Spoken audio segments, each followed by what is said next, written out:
Hello and welcome to Live Life Driven Podcast. Thanks for tuning in. I hope everybody's healthy and well right now.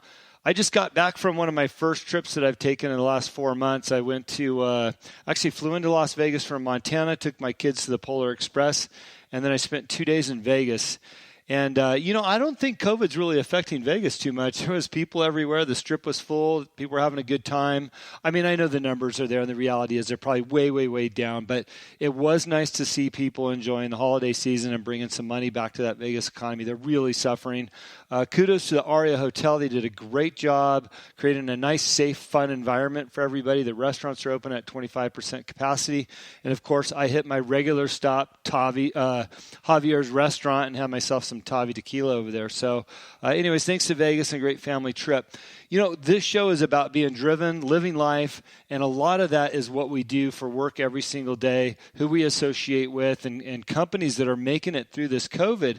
And I was fortunate enough to be connected with a company called Cannabis Global Inc. for almost the last year and a half, maybe 2 years now. And I served on some advisory. I'm on a board now over there. And what has been impressive about this company is their innovation through a tough period of COVID and the team that they've assembled. And I almost want to say they're working with these blinders on just to plow through the environment that we're currently in within the business. And I've got the CEO, Arman, on the line right now. Arman, how you doing, buddy? I'm doing great, Jim. Thank you for having me on. It's wonderful talking to you, and I hope all is well with you and the family. Things are good, but I know you just survived we call it the COVID now, right? Like it's almost like a joke, but you just survived the COVID. You were out for a couple weeks, right? Yep, as Kevin Hart calls it, I got the wit. I got the wit. So yeah, I was down, for almost 2.5, 3 weeks. It was an uncomfortable situation, but it's just like a really bad flu. Yeah, I was gonna ask you that because a lot of people have described it as a really bad flu, and you just said it. So, what was the worst part of it? I think for me was a consistent 3-4 days of fever and the long-lasting fatigue. I mean, the fatigue part of it lasted almost 10 days, and it gets slow. You get back on, but it's just part of it. Just got to deal with it. I know as humans, we tend to want to be as dramatic as possible, and I'm not saying that that's who you are, right? But have you had a worse cold in your life or a worse flu or something that it's affected you worse than this? Or was this the worst thing you've ever had? I'm prone to injuries because, I've done a lot of sports. So, I have broken a lot of other bones too, but, this is not the worst thing, to be honest with you. I mean, at least for me, it wasn't.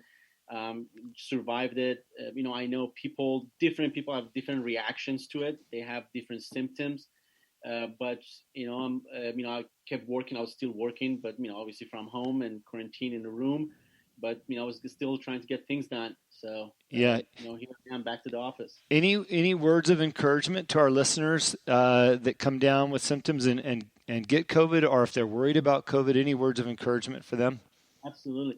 I think one of the main things when anybody gets ill is the psychology part of it. Mm-hmm. So the more that you give in to, as you mentioned, a lot of people get a little too dramatic about it, or the news that's out there, it makes it worse internally for you. As if your psychology gets weak just because of all the news that you get, obviously it's going to be amplified physically. Your body responds to it differently. So just deal with it just as an illness that it is. I'm not discounting that. I'm not discounting it at all. As I said, everybody has a different reaction to it.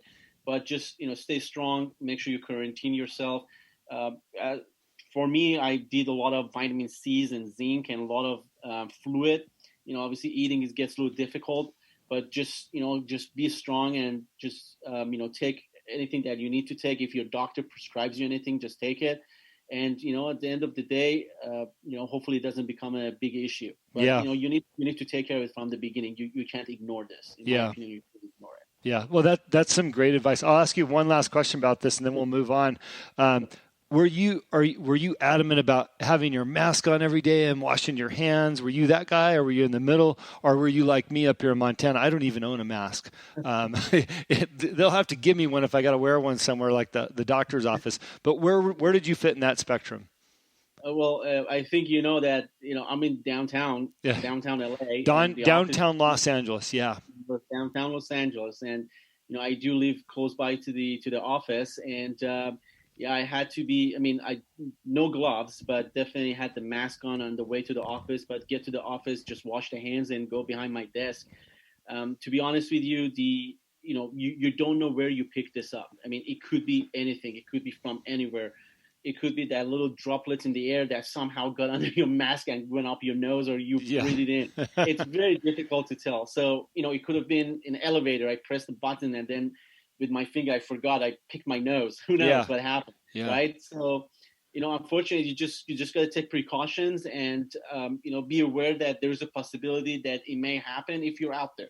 If you're at home all time, if you're in a room at all time, you're quarantining yourself, so there is less chances of happening it. But, if you're out there, you have to go to the office or you have to go to the work, you get in your car and all that, obviously the chance is going to increase. And that's just the risk that some of us have to take. Yeah. Well, we got to work, right? Yeah. Yeah, absolutely. I mean, just got to deal with it. I had an interesting thought. I think I read it somewhere. It wasn't an independent thought. But, when President Trump came down with COVID, somebody had posted the team of people around him that protect him, not only from, danger, but also from COVID. If you're going to have a meeting with them, you have to get tested that day. You can't touch him. You can't this. I mean, he's probably the most protected individual in the entire world from getting COVID, and yet he's still got COVID. So I just believe in what you're saying is, if you do get it, don't let the psychological warfare take you down. Do what you normally do for a cold, take prescriptions. And if you don't have it, work on your diet and be healthy. As a matter of fact, when I get done interviewing you, I'm going to go for a run because my trainer said, good cardio health is one of the strongest things that you can fight off COVID with because your cardio, so. Well, you're the champion, Jim. You all know.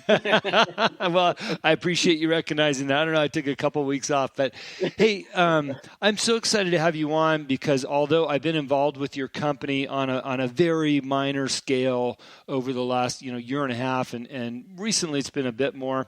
I'm just so excited about what you guys are doing, and I'm equally impressed on what you've been able to do, not only in the last couple of years, but in the last 6 months during COVID with CGI and the products that you have.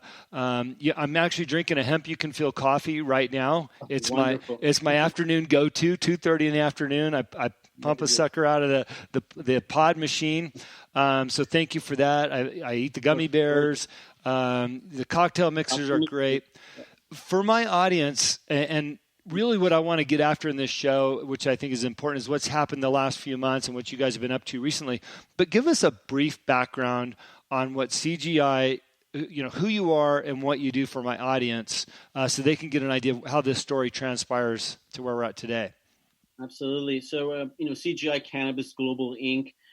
It's a company we put together a little bit over a year ago, last June of 2019.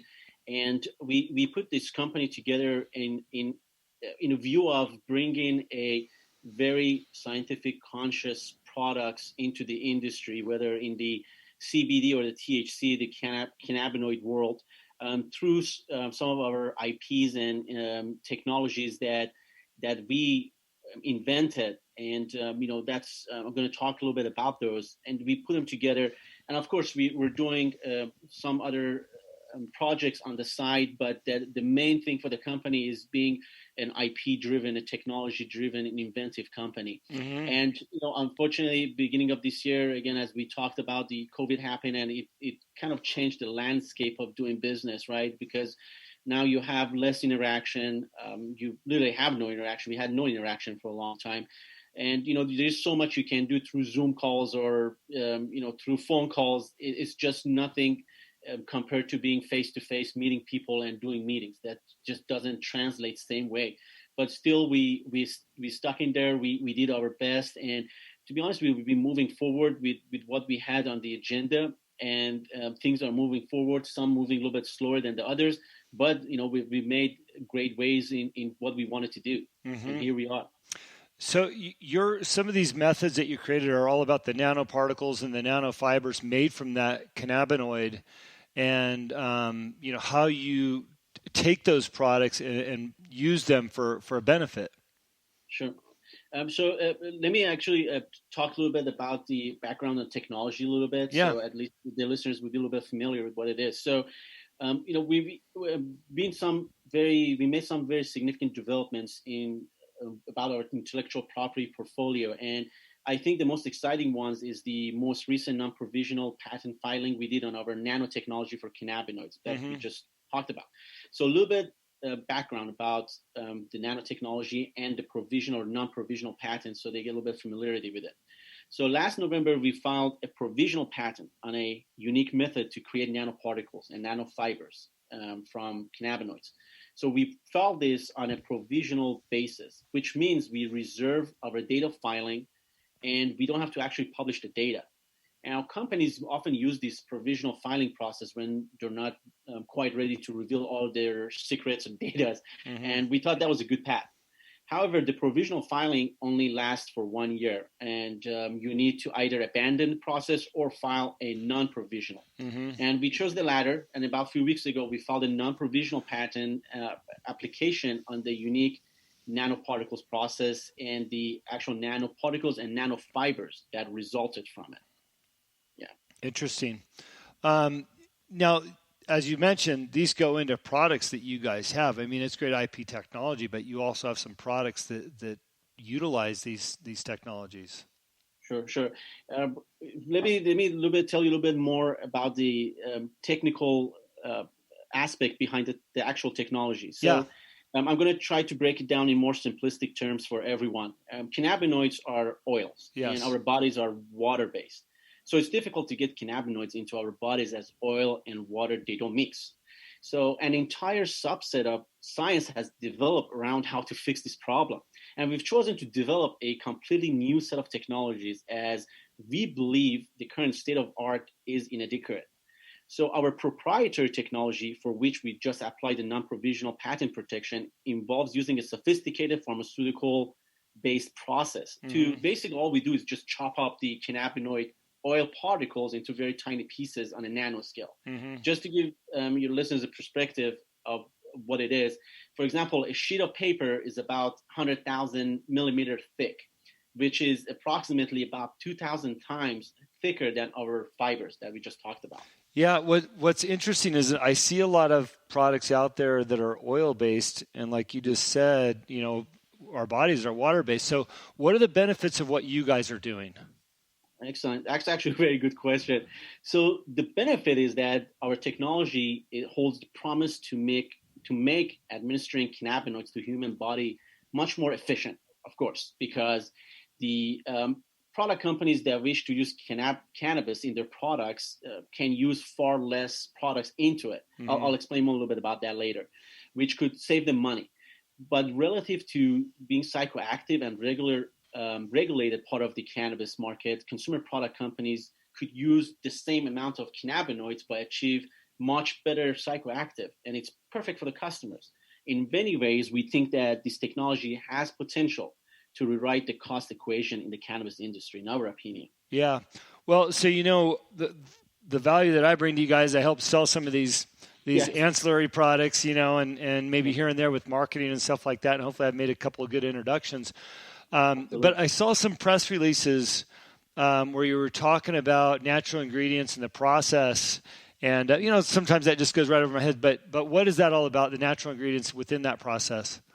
Sure, that's correct, Jim. I think I'm going to explain it here a little bit, and I think that's going to shed some light on it. Of course, I can't get too technical because at the end of the day, I'm just a CEO and I'm more on the business side. Yeah. No scientist. But, what we've been able to achieve relative to food-grade ingredients, in my opinion, is very incredible. First of all, there are other companies that, of course, they make micro and nano cannabinoid products. You see them out there at dispensaries or, CBD-based. And in our opinion, the way they do it is rather scary. Now, let me explain to you what I mean. So all of these technologies, they have to utilize harsh chemicals that we think just aren't healthy. I mean, an equally important issue